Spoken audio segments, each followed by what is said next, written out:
우리 오늘 함께 보실 말씀은 구약 성경 창세기 40장 21절부터 23절입니다. 제학군의 성경으로 구약 62면 창세기 40장 21절부터 23절입니다. 우리 같이 한 목소리로 읽겠습니다. 바로의 술 맡은 관원장은 전직을 회복하며 그가 잔을 바로의 손에 받들어 드렸고 떡 굽는 관원장은 매달리니 요셉이 그들에게 해석함과 같이 되었으나 술 맡은 관원장이 요셉을 기억하지 못하고 그를 잊었더라. 아멘. 네, 우리 전후좌우로 얼굴을 한번 보시면서 함께 인사하겠습니다. 한 주 동안도 수고 많았습니다. 한 주 동안도 애썼습니다. 예, 네.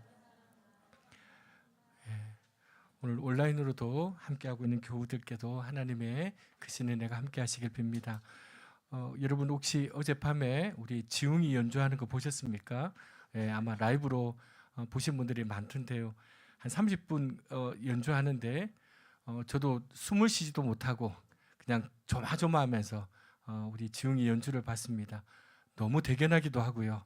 그렇죠. 그 앞에 저 멀리 심사위원들이 서 있고 그런데 지웅이가 막 땀을 흘려가면서 이 손에 막 저희 아내하고 저는 손수건 저 땀이 막 이렇게 젖으면 안 되니까 조마조마하면서 그렇게 우리 지웅이의 연주를 봤습니다. 우리가 교회 오면 그냥 아이처럼 대하지만 아주 너무 멋진 우리 지웅이의 연주였고 이제 그 다음 스테이지로 올라갈 수 있기를 기도하면서 또 우리 기다리고 있습니다. 우리 마지막까지 잘하고 돌아오도록 기도해 주시면 좋겠습니다. 요셉은 야곱이 노년에 그의 사랑하는 아내 라헬에게서 얻은 특별한 아들이었습니다. 그래서 편애를 했습니다. 그래서 요셉은 다른 형제들보다 더 사랑을 받았고 그만에 특별한 채색옷을 입었습니다. 그러나 특별히 사랑받고 대우받은 그 사실로 인해서 요셉은 형제들에게 미움을 받았습니다. 어느 날 요셉은 특별한 꿈을 꿉니다. 이것 때문에 우리는 요셉을 꿈꾸는 자라고 얘기하고 우리 아이들에게도 꿈꾸는 사람이 되라고 얘기합니다. 다 거짓말입니다. 틀린 말입니다. 그런 꿈을 막 가져야 된다고 막 그래서 꿈꾸라고 잘 때 꿈꿔야 된다고 하고 막 이렇게 이야기하는데 개꿈입니다. 그런 꿈이 아니라 요셉은 꿈꾸는 자가 아니라 하나님의 꿈을 살아간 사람입니다.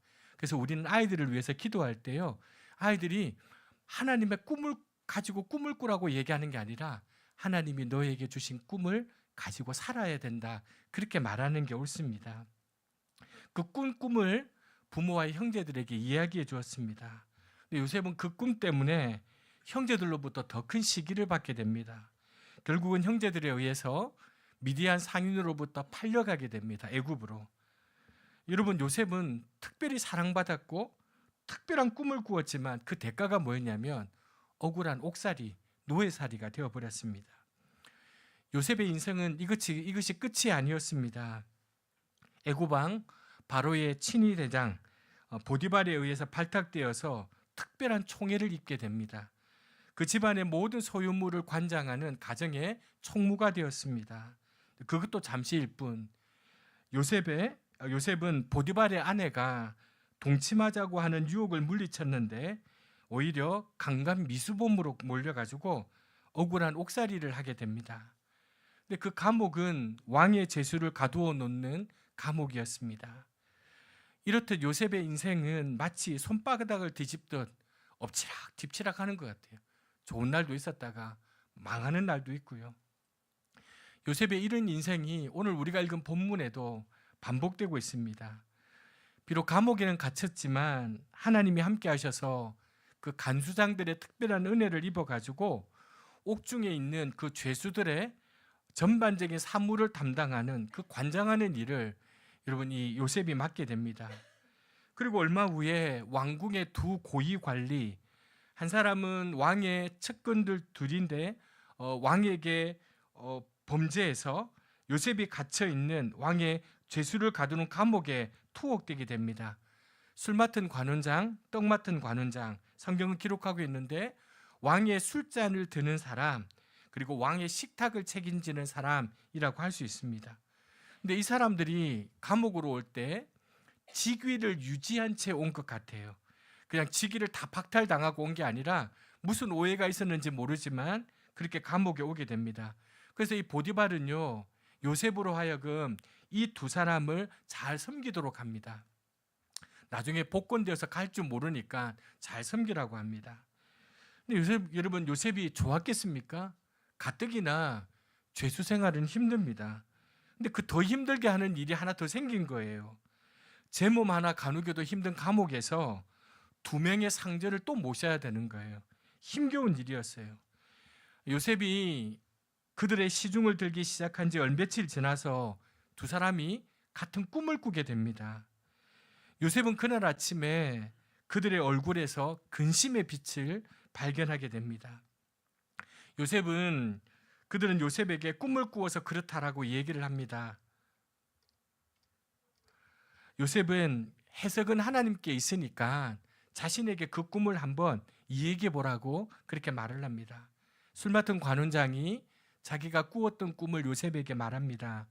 꿈에서 새 포도나무가 있는데 그 나무에 새 가지가 있고 싹이 나서 꽃이 피고 포도송이가 익은 것을 보았다라고 얘기합니다. 그리고 자기 손에 있던 왕의 잔에 포도즙을 짜서 그 잔을 바로에게 드렸다라고 꿈을 얘기합니다. 요셉이 해석합니다. 포도나무 새 가지는 사흘을 의미하고 사흘 안에 왕이 당신을 다시 복권시킬 것이다 라고 꿈을 해석해 줍니다. 또 꿈는 관원장은 이 해석을 듣고는 설레기도 하고 궁금해서 자신의 꿈도 요셉에게 이야기합니다. 꿈에 흰떡 새 광주리가 자기 머리 위에 있었다는 거죠. 그 맨 위에 광주리에는 왕을 위해 만든 떡이 구워져 있는데 그 음식들을 새들이 와서 먹어버리더라는 거예요. 요셉이 해석해냅니다. 흰떡 새 광주리는 똑같이 사흘을 의미하는데 왕이 사흘 만에 당신을 처형하게 될 것이다. 그리고 당신의 시체를 새들이 뜯어먹게 될 것이다. 이렇게 해석합니다. 여러분, 요셉은 조금 전에 꿈 해석을 통해 이제 복권이 될 사람인 술 맡은 관원장에게 부탁을 합니다. 같이 한번 읽어보실까요? 당신이 잘 되시거든 나를 생각하고 내게 은혜를 베풀어서 내 세상을 바로에게 아뢰어. 나는 히브리 땅에서 끌려온 자요 여기서도 옥에 갇힐 일은. 그 꿈이 요셉의 자신의 해석대로 이루어지면 자기를 꼭 기억해 달라는 거예요. 왕 바로에게 가서 좀 선처를 호소해서 이 감옥에서 나가게 해달라는 거예요. 자신은 억울하게 지금 이 감옥에 끌려왔고 억울하게 옥에 갇혔고 감옥에 있을 만한 죄를 지은 일이 없다라고 얘기합니다. 아마 이 술 맡은 관원장이 뭐라고 했을까요? 그렇지, 내가 가자마자 당장 이야기하겠다고. 요셉은 이 술 맡은 관원장의 꿈을 해석하면서 이 사람이야말로 하나님이 자기를 이 감옥에서 건져내 주기 위해 부르신 사람이라고 확신했을 거예요. 와, 하나님이 나를 잊지 않으셨구나. 그렇게 생각했을 거예요. 다시 찾아올 수 없는 기회를 이제 만났다고 생각했을 거예요. 요셉의 꿈은 해석은 정확했습니다. 꿈 해석대로 사흘 후에 왕의 생일에 두 사람 술 맡은 관원장, 떡 맡은 관원장이 왕 앞에 서게 되는데 술 맡은 관원장은 복직이 되고 떡 맡은 관원장은 목이 매달리게 됩니다. 요셉의 꿈 해석은 정확했지만 요셉의 간절했던 소망은 물거품처럼 사라지게 됩니다. 23절 보니까 술 맡은 관원장이 요셉을 기억하지 못하고 그를 잊었더라라고 되어 있습니다. 요셉이 잊혀졌어요. 그리고 세월이 속절없이 흘러가요. 얼마나 잊혀졌냐면 그 다음 성경 41장 1절에 보니까 만 2년 후에 이 요셉을 떠올리게 됩니다. 요셉은 여러분 이 술 맡은 관원장과 헤어지고 나서 무슨 생각을 했을까요? 짐 정리를 했겠죠. 이제 내일이면 부를 거다. 이제 다른 간수들한테 나 이제 나간다. 아마 그렇게 말했을지도 모릅니다. 감옥에서 이제 벗어날 절호의 기회를 하나님이 만들어 주셨다. 이제 자신의 억울함이 좀 드러나서 이제 감옥에서 나가게 될 것이다. 매일매일 3일 지났네. 일주일 지났네. 금방 오겠지. 그 소식을 기다렸을 겁니다. 근데 소식이 안 와요. 만 2년 동안 아무 연락이 없어요. 여러분, 사람을 의지한다는 게 이렇게 허망한 거예요. 사람을 믿고 의지한다는 게 이렇게 허망한 거예요. 술 맡은 관원장이 복권된 후에 요셉의 마음속에서는 이제나 저제나 자기를 기억하고 불러내줄 것을 기다리지 않았겠습니까? 여러분, 이 기다림은 결코 쉬운 기다림이 아니었습니다. 왜 그렇습니까? 기대가 없으면 모를까? 그만큼 기대가 있었기 때문에 이 기다림이 너무 힘들어요. 요셉이 감옥에서 보내야 됐던 마지막 2년은요, 아마 그가 이전에 보내었던 시간들보다 더 길고 더 지루하고 더 힘든 시간이었을 거예요. 요셉은 그 2년의 고통스러운 기다림의 시간을 통해서 깨달았을 거예요. 사람을 믿는 일이, 사람을 의지하는 일이 얼마나 부질없는 일인가. 아마 우리 교우들 중에도 지금껏 살아오면서 누구를 의지하고 누구한테 부탁하고 누구를 믿는 일이 얼마나 부질없는 일인가, 이거 겪어보신 분들이 계실 거예요. 요셉은 기억되기를 원했으나 잊혀졌고요, 건진받기를 원했지만 감옥에서 더 깊은 세월을 보내야 했습니다. 자신의 결과가 어떤 방향으로 흐를지 모르는 요셉에게 이 감옥 남은 생활은 이루 말할 수 없는 고통이었습니다. 요셉은 이 남아있는 이제 옥살이로 인해서요, 몸과 영혼의 고통을 받았습니다. 하나님이 함께 하셔서 감옥에서조차도 은혜를 입기는 했지만 길어지는 옥살이로 인해서 비참한 심경에 빠지게 됩니다. 여러분, 요셉이 정확하게 꿈을 해석한 것, 아니 더 이전 나아가서 자기한테, 자기가 감옥에 있을 때 떡 맡은 관원장, 술 맡은 관원장이 고위 관료가 자신이 수감되어 있는 그곳에 갇히게 되었을 때, 또 요셉이 그들을 섬기게 된 것, 사실은 이 모든 것은요, 요셉을 회복시키기 위한 하나님의 계획이었고 섭리였어요. 만약 여러분 그것이 모두가 하나님의 역사요, 섭리요, 계획하심이었다면 당연히 그 다음은 이 술 맡은 관원장으로 인해서 요셉의 억울함이 드러나고 회복하는 것이 당연해야 되지 않겠습니까? 우리의 영적인 공식은 그래야 돼요. 우리의 영적인 공식은 그렇게 가야 돼요. 우리 생각에. 요셉이 생각하기에도 이건 분명히 하나님이 허락하신 섭리하신 기회였어요. 또 그렇게 결론 지어지는 것이 당연하다고 생각했기 때문에 요셉이요, 그 술 맡은 관원장에게 자신의 처지를 부탁하는 거예요. 여러분, 그런 기회가 아니었다 그러면 요셉이 뭐 하려고 부탁을 했겠어요? 근데 문제는 하나님의 그 역사의 결과가 우리 삶에서 우리의 기대와는 너무나도 다르다는 거예요. 기억함이 아니라 오히려 잊혀져요. 사람들은요, 우리 예수 믿는 사람들은 막 은혜를 받고 자기가 뭔가 좀 이렇게 영적으로 충만해지면 당연히 뒤따라올 회복과 응답을 기대해요. 근데 오히려 회복과 응답이 아니라 더 깊은 고독, 어떤 때는 사람들에게 잊혀짐, 이걸 경험할 때가 있어요. 그러면 어떻게 돼요? 원망하고 끊임없는 갈등과 회의 속에 빠져들고요, 심지어는 극단적으로 믿음을 떠나기까지 해요. 여러분, 그렇다면 왜 하나님은 당신의 능력과 역사를, 그 섭리를 경험하게 한 요셉으로 하여금 2년 동안 잊혀지게 만들었을까? 왜 하나님은 항상 우리의 기대가 만들어낸 영적인 공식을 다 허물어 버리시는 걸까? 그렇게 영적인 공식 속에 우리한테 응답하지 않으실까? 하나님이 이 요셉의 잊혀짐을 통해 우리에게 무엇을 말씀하고 싶으신 걸까? 하나님의 시간은 느리지만 정확했어요. 만 2년 후에 어떤 일이 일어납니까? 바로왕이 꿈을 꾸게 됩니다. 두 가지 꿈을 꿉니다. 첫 번째 꿈은 나일 강가에 서 있는 아름답고 살찐 7 암소가 강가에 올라와서 갈대밭에서 풀을 뜯고 있는데 뒤에 흉하고 파리한 다른 7 암소가 나일강에서 올라와 함께 있다가 그 아름답고 살찐 암소들을 잡아먹어요. 바로가 놀래서 깨었다가 꿈이 다시 드는데, 두 번째 꿈은 한 줄기에 무성하고 충실한 7 이삭이 나오고 그 뒤에 가늘고 약한, 거기다가 동풍에 마른 7 이삭이 나오는데 뒤에 나오는 가는 7 이삭이 앞에 있던 무성하고 충실한 7 이삭을 삼키는 꿈을 꾸게 됩니다. 간밤에 이 꿈이 무소불위의 권력을 가진 바로 왕을 습격해 와요. 이 꿈이. 왕은 이 뜻을 알지 못해 너무 괴로운 거예요. 그래서 애굽의 점술가들, 애굽의 지혜 있는 사람들, 이 꿈을 해석할 만한 사람들 모두 불러 모았어요. 누구도 이 꿈을 해석해내지 못해요. 그때 이 왕의 불안함이, 왕의 조급함이 술 맡은 관원장으로 하여금 요셉을 기억나게 해요. 9절 보니까 술 맡은 관원장이 바로에게 말하여 이르되 내가 오늘 내 죄를 기억합니다라고 얘기합니다. 그러니까 왕에게 얘기한 거예요. 2년 전에 자신에게 있었던 일을 기억하고 얘기하면서 감옥에 있는 요셉이라는 한 인물을 소개합니다.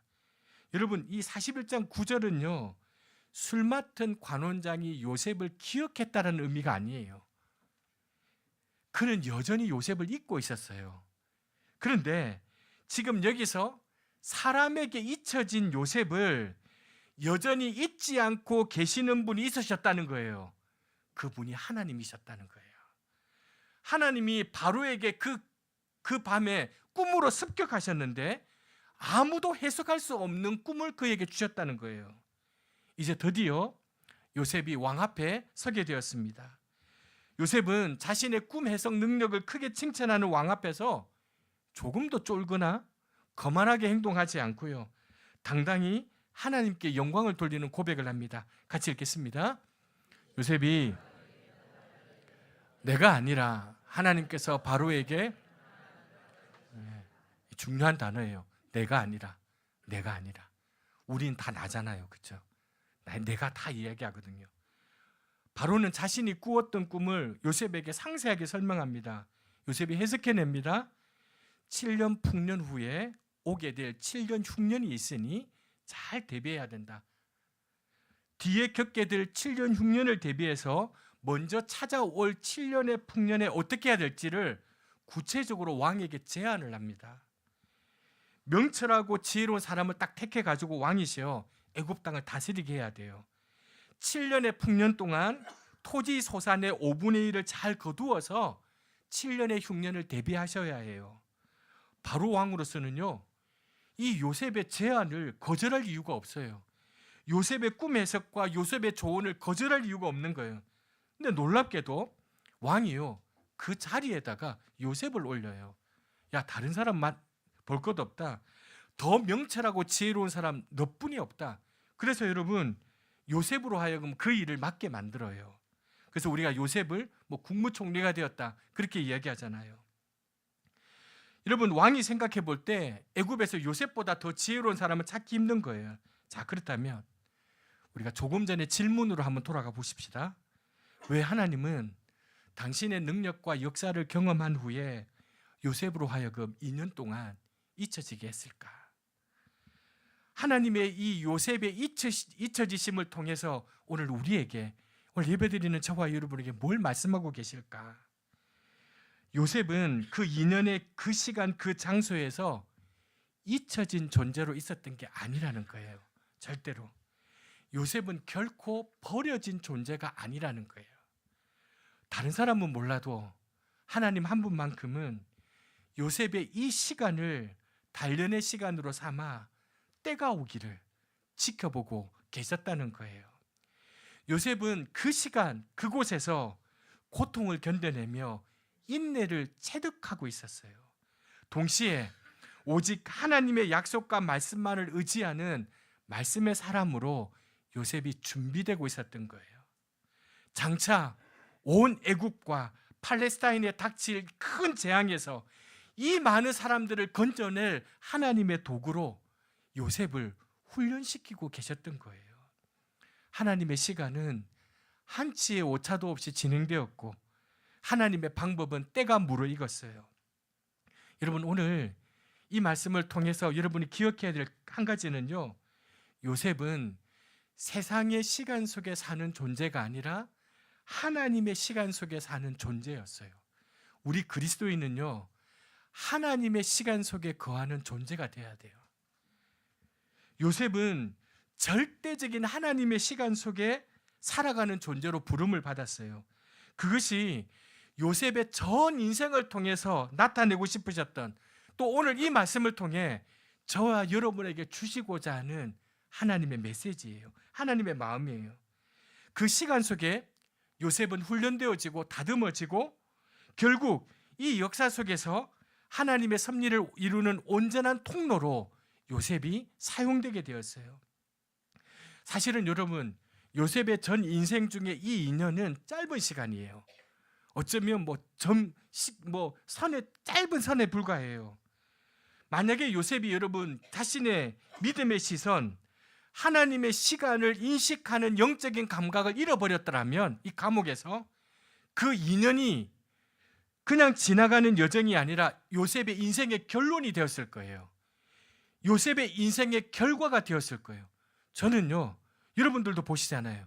어떤 사람이 힘든 일을 겪고 있고 어려운 일을 겪을 때 그게 그 사람의 인생의 그냥 결론이 되어버리는 사람이 얼마나 많은지 몰라요. 여러분, 우리 주위에 일어나는 많은 범죄들 보세요. 그 범죄를 일으키는 사람들이 자신이 생각하고 자신이 계획하는 그 일을 저질름으로 인해서 그 사람의 인생의 결론이 되어버려요. 결과가 되어버려요. 요셉도 마찬가지였어요.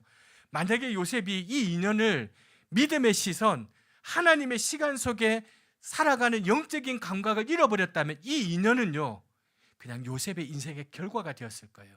결론이 되었을 거예요. 그렇다면 요셉은 그 이후로 분노하고 원망하고 자신의 삶을 그걸로 소비하면서 끝냈을 거예요. 그리고 꿈을 해석해 주신 하나님에 대해서 끊임없는 의심과 회의 속에서 시간을 보냈을 거예요. 그러나 요셉은요, 시간이 흘러가면서 자신의 잊혀짐 속에 자신이 잊혀지고 버림받은 존재가 아니라 오히려 하나님의 시간 속에 있는 존재라는 것을 깨닫게 된 거예요. 다시 한번 인식하게 된 거예요. 여러분, 우리는 다 우리의 시간표 만드는 걸 좋아합니다. 우리 인생의 시간표를 만드는 일을 즐겨합니다. 자신의 인생의 시간표에 30대 중반이 되고 40대 이제 5년 후면 10년 후면 이런 일들이 있어야 돼요. 이제쯤이면 무슨 일이 일어나야 돼요. 근데 안 일어나요. 초조해져요. 아이들도 이쯤 되면 이제 결혼도 해야 되고 이쯤 되면 늦으면 안 되는데 학교를 가는 것도 취업하는 것도 또 내 모든 일들도 이렇게 늦어지면 안 되는데 초조해해요. 우리 모두에게는 그런 초조함이 있어요.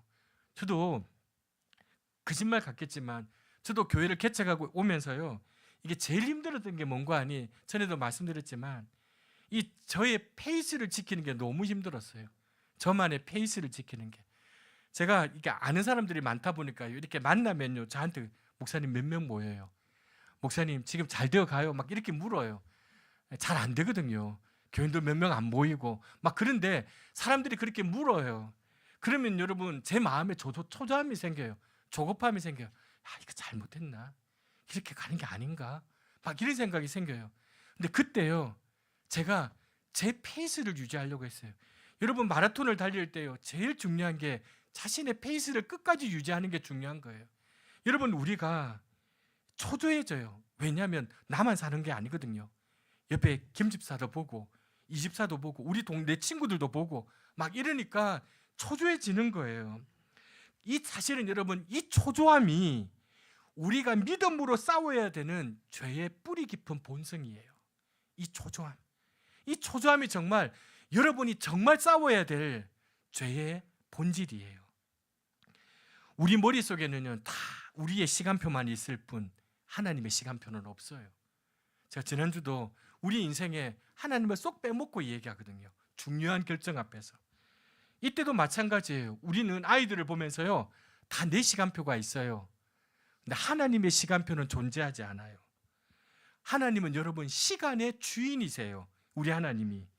그리고 하나님은 이 시간을 사용해서 사람을 가르치고 훈련시켜요. 놀라운 거예요. 하나님은요 시간을 통해서, 시간의 도구를 사용해서 우리를 훈련시켜요. 시간을 통해서 사람 의지하지 말고 하나님을 의지하는 법을 배우는 도구가 뭐냐면 시간이에요. 여러분, 시간. 우리는 이제껏 살아온 우리의 인생의 시간을 통해 시간이라는 것이 여러분 사람을 의지하지 말고 하나님을 의지하는 도구라는 사실을 배우셨습니까? 우리 교우들 중에도 이제 직장을 그만두고 새로운 직장을 이제 가야 되는데 초조하죠. 막 이것도 생각해보고 저것도 생각해보고. 그런데 지나는 동안 뭘 깨달아요? 사람을 의지하는 게 참 부질없다는 걸 알아요. 그래서 하나님이 일하시는구나, 하나님이 다스리시는 걸 알게 되고요. 사랑하는 교회 여러분, 우리 삶에서 당연했던 희망의 결과가 부서질 때, 어두운 터널이 끝이 보이지 않을 때, 그 시간 속에서 잊혀져 가는 자신을 발견하는 게 아니라 절대적인 하나님의 시간, 찰나가 아니라 영원의 시간을 사는 자신을 발견하는 영적인 감각을 회복해야 돼요. 그 영적인 감각을 주시도록 하나님께 기도해야 돼요. 그래서 여러분, 우리가 매일매일 하나님의 말씀을 묵상하고 때로는 주일 예배를 참석하고 기도회를 참석해야 될 중요한 이유가 뭔가 하니, 그런 영적인 감각을 회복하셔야 돼요. 그리고 그 영혼의 시간 속에서 우리 삶을 인도하시고 섭리하시는 하나님은 결코 우리를 잊지 않으신다는 사실을 기억하셔야 돼요. 여러분, 우리 그리스도인에게는요, 잊혀짐이라는 처벌은 없어요. 하나님 때때로 우리가 잘못할 때 우리를 나무라시기도 하고 우리를 징계하시기도 해요. 근데 그 어떤 징계 중에도 잊혀짐이라는 징계는 없어요. 우리 하나님께는 그거 없어요. 혹여 사람들은 그의 이름과 얼굴을 기억하지 않을지라도 우리 하나님은 자신의 사랑하는 자녀들을 기억하세요. 잊지 않으세요. 사람은 잊어버려도요, 하나님은 결코 우리를 잊어버리지 않으세요. 이게 여러분, 우리가 이 세상을 살아가는 우리의 위로예요. 이것이 여러분, 내가 어떤 어려움을 가운데도 견디게 만드는 하나님의 방법이에요. 힘이 되어야 돼요. 그러니까 여러분이 이 힘든 세상을 살아갈 힘이 어디에 있습니까? 막 여행 가고 뭐 좀 시간에 여유를 부리고, 이게 여러분 우리의 힘이 아니라요, 우리의 진정한 힘은 하나님이 나를 잊지 않고 계시구나. 여러분과 저의 시간표를 좀 내려놓고요, 믿음의 눈을 들어서 하나님의 시간표를 바라보십시다. 여러분, 때로는 여러분의 가정과 우리 자녀들, 내 자신을 바라보아도 이 시간표에, 내 시간표에 미치지 못하고 다 도달하지 못하고 완성되지 못할 때 얼마나 답답해요. 그때 여러분, 우리의 시간표를 좀 내려놓고 하나님의 시간표를 바라보십시다. 자식들을 향한, 남편과 아내를 향한 자신의 시간표를 좀 내려놓고 믿음의 눈을 들어 그들을 향한 하나님의 시간표를 바라보십시다. 목회하면서 제일 힘든 게 뭐냐니까요, 여러분, 우리 교인들을 보면서 우리 그 교인들을 향한 하나님의 시간표를 바라보는 게 힘들어요. 저도 진짜 한 5년은 지났는데 10년쯤 지났으면 이제 목사의 말도 좀 들을 만도 하고, 좀 목사가 뭐라 그러면 이게, 근데 10년이 지나도 꼼짝 안 하거든요. 너는 말해라, 나는 안 듣기로 했다. 이걸 사명으로 하는 분들이 계세요. 여러분, 그때요 속상하죠. 이게 뭘까? 그런데요, 그때 저에게 너무 중요한 인사이트는 뭐냐면, 저 교인을 향한 내 시간표, 그게 아니라 하나님의 시간표를 바라보면요, 견디게 돼요, 기다리게 돼요, 참게 되고요, 인내하게 돼요. 여러분, 마찬가지예요. 우리가 우리 자녀들, 남편, 아내, 때로는 우리 옆에 있는 교우들 바라보면서 하나님의 시간표를 바라봐야 돼요. 기도했는데 여전히 아파요. 여전히 고통이 사라지지 않는다고 해서 하나님이 우리를 잊어버리신 것이 아님을 기억하셔야 돼요. 그것이 여러분, 어떤 고난과 환난을 이기는 그리스도인의 진정한 비결이에요. 여러분, 우리 예수 믿는 사람들이 고난과 환난을 이겨낼 수 있는 비결은 뭐냐면 하나밖에 없어요. 하나님이 나를 기억하고 계신다. 아울러 이 고통을 통해서 우리는 더욱 성숙해 갈 것이고 소망을 하나님께만 두는 그리스도인이 되어 갈 거예요. 우리 삶에 고통과 환난으로 앞이 보이지 않을 때, 그때 하나님께서 나를 잊지 않고 계신다는 것을 꼭 기억하시길 바랍니다. 하나님께서 오늘 설교 제목처럼 하나님이 나를 기억하신다는 것이 우리의 인내의 이유가 되어야 돼요. 내가 오늘 참는 이유가 뭐냐면 하나님이 나를 기억하고 계시기 때문에, 몇 년 뒤에 잘 될 거기 때문에 참는 게 아니에요. 여러분, 몇 년 뒤에는 내가 좀 잘 돼갖고 복수할 거기 때문에 내가 참는 게 인내하는 게 아니에요. 지금 내가 인내할 수 있는 이유는 하나님이 나를 기억하고 계시기 때문에. 지금 내가 이 세상에, 이 땅에 어떤 것도 소망할 수 없지만 내가 소망할 수 있는 그 소망의 동기는 하나님이 나를 기억하고 계시다는 거예요. 여러분, 이 힘겨운 삶을 버텨나가는 힘은요, 기억에 있어요. 기억을 회복하는 데 있어요. 그렇지 않아요, 여러분? 지금 우리 아이들 보면 미워 죽겠을 때가 있거든요. 아, 진짜 내가 이거 어떻게 데리고 사나 이런 생각이 들거든요. 근데 그때 어떻게 해요? 아이들 어릴 때 사진 보거든요. 아이들, 그래, 이때는 말 잘 들었지, 이때는 왼수가 아니었지, 이러면서 여러분 기억을 회복하는 거예요. 기억을 회복하면 지금 좀 참고 견딜 수가 있어요. 여러분, 우리 마찬가지예요. 생각해보면 힘겹지 않는 삶은 없어요. 정말 없어요. 어느 때든지 고뇌는 있었어요. 좌절과 아픔 없이 지나온 때는 한순간도 없었어요. 돌이켜보면요, 그 시간에도 아름다움이 있었어요. 그때도 위로가 있었고요, 그 시간 속에도 즐거움이 있었어요. 즐거움이 있었어요. 믿음의 눈으로 돌이켜보면 하나님의 사랑이 우리 가정을 꼭 붙들고 있었구나라는 걸 깨닫게 돼요. 여러분, 행복한 날도 지나가지만요, 고통의 시간도 지나가요. 하지만 이 지나가는 날들 속에 변치 않는 게 있어요. 우리를 향한 하나님의 깊은 사랑뿐이에요. 사람은 다 변해요, 여러분. 옆에 한번 쳐다보세요. 다 변해요, 여러분. 사람은 다 변해요. 그러나 여러분, 우리를 향하신 하나님의 깊은 사랑을 기억해 놓는 순간, 이 고통은, 이 외로움은 나 홀로 견디는 게 아니라는 걸 깨닫게 돼요. 정도의 차이는 있지만요, 고통 없는 인생은 아무도 없어요. 고통과 슬픔과 실패는요, 삶의 과정 중에 반갑지 않는 손님이에요. 늘 찾아오는 손님이에요. 그러기에 이 고통과 슬픔과 실패를 어떻게 다루는가를 훈련받아야 돼요. 배워야 돼요. 신앙은 고통 없는 삶을 약속하지 않아요. 절대로 약속하지 않아요. 우리가 믿고 의지하는 신앙은요, 바로 이 고통을, 이 고난의 시간을 창조적인 삶의 계기로 바꾸어 놓을 수 있는 힘을 제공하는 거지, 우리에게 고통과 고난이 없는 인생을 약속하지 않아요. 하나님의 선하심을 신뢰하는 사람, 누군가로부터 사랑받고 있음을 확신하는 사람은요, 고통의 현실 앞에 주저앉지 않아요. 절대 주저앉지 않아요. 여러분, 우리가 두려워 떨고 있을 때 누군가가 다가와 말없이 손을 잡아주면요, 우리 속에는 새로운 힘이 차올라요.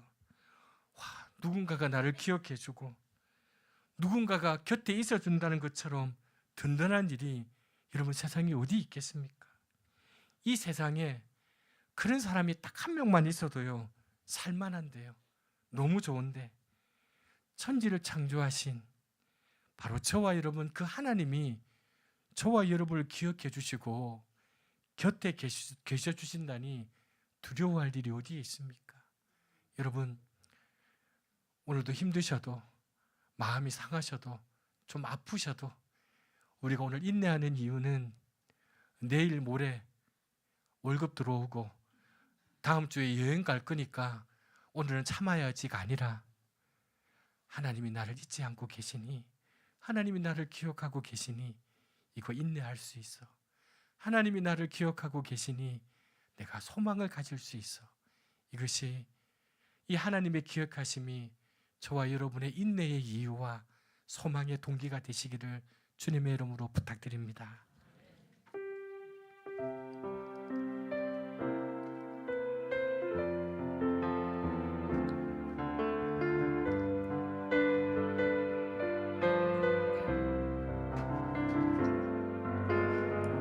하나님 한 번도 나를 실망시킨 적 없으시고 언제나 공평과 은혜로 나를 지키셨네. 지나온 모든 세월들, 지나온 모든 세월들 돌아보아도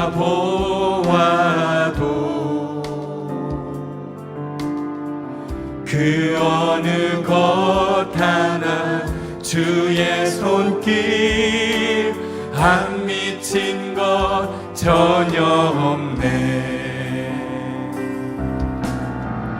오 신실하신 주, 오 신실하신 주, 내 너를 떠나지도 않으리라. 내 너를 버리지도 않으리라. 약속하셨던 주님,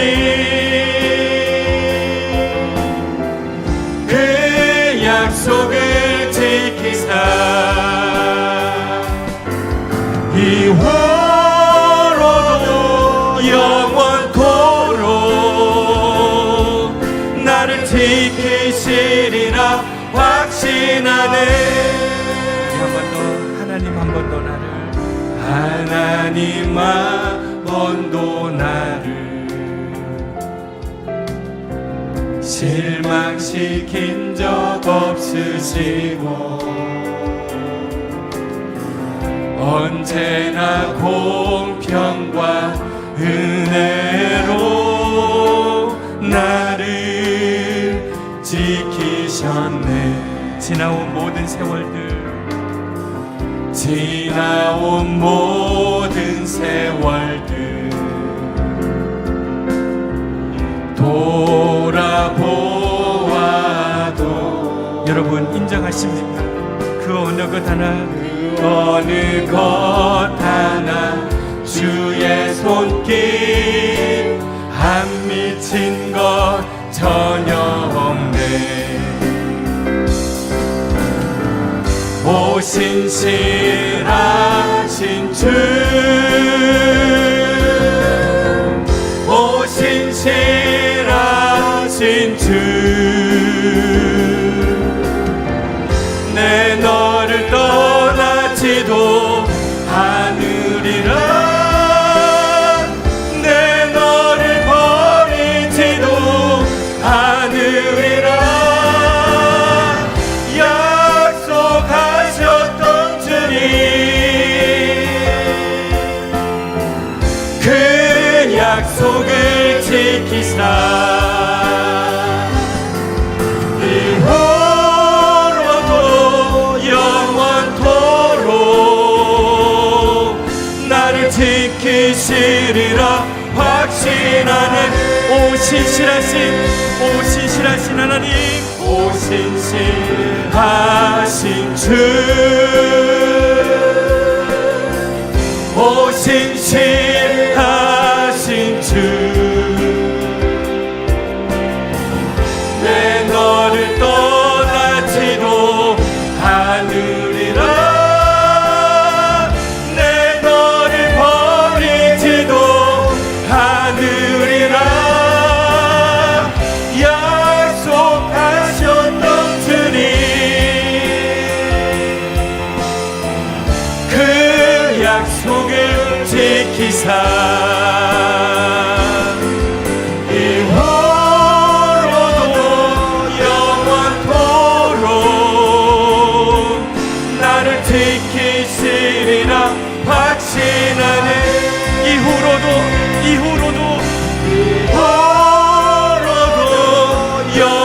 영원토록 나를 지키시리라 확신하네.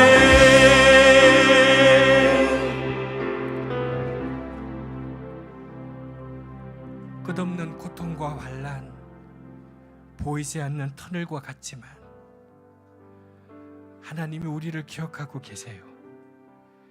그게 우리의 인내의 이유와 소망의 동기가 되어야 돼요. 내 노후가 조금 다른 사람보다는 안정되기 때문에 나는 그래도 든든한 뒷배가 있어서 나는 힘들 때면 어디 해결할 장소가 있어서 마음 풀 때가 있어서 이게 우리가 힘든 이 세상을 이겨내는 동기가 되면 안 돼요. 이유가 되면 안 돼요. 그게 얼마나 부질없는 짓인데요. 여러분, 오늘 여러분이 그렇게 참고 있는 이유가, 여러분이 그 몹쓸 아픔 가운데도 견디고 있는 이유가 다른 게 아니에요. 하나님이 나를 기억하고 계시다는 거. 이게 여러분, 우리 인생의 마지막 죽음의 순간에도요, 우리의 진정한 이유, 동기가 되는 거예요. 육신의 부모는 우리를 잊을 수 있어요. 육신의 부모는 우리에게 아픔을 줄 수 있어요. 육신의 자녀들은 나를 서운하게 할 수 있어요. 내게 답답함을 줄 수 있어요. 아니, 목사는 교인에게, 교인은 목사에게, 우리 스스로도 여러분 답답함을 줄 수 있고 아픔을 줄 수 있어요. 서운함을 줄 수 있어요. 이때 기억하셔야 돼요. 하나님은 나를 잊지 않고 계셔. 하나님은 나를 기억하고 계셔. 사랑하는 여러분의 자녀들, 여러분의 인생의 시간표가 있으시죠? 여러분 자녀들 보면서 여러분의 인생의 시간표가 있을 거예요. 그 시간표 보면요, 다 절망해요. 지금은 괜찮은 것 같아도요, 5년 후에 10년 되면요, 그 시간표가 다 꼬여 있을 수 있어요.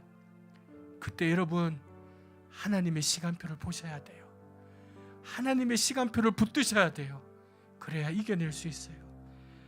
이 시간 하나님, 이 믿음과 소망의 끈을 놓치지 않고,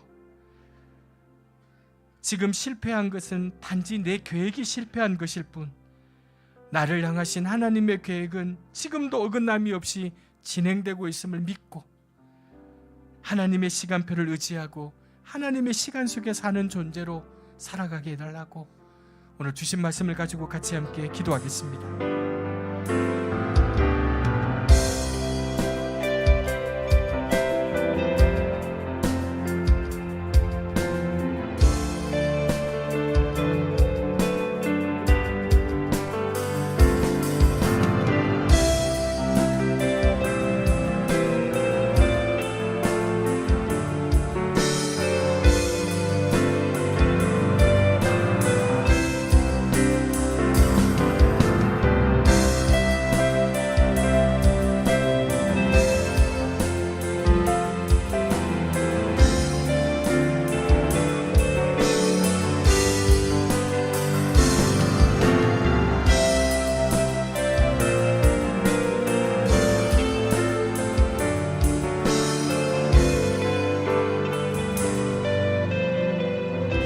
하나님 아버지, 우리 삶의 고통과 환난으로 앞이 보이지 않을 때, 그때 하나님께서 우리를 기억하신다는 것을 잊지 않게 하여 주옵소서. 하나님이 나를 기억하신다는 그것으로 우리의 인내의 이유가 되게 하시고 소망의 동기가 되게 하옵소서.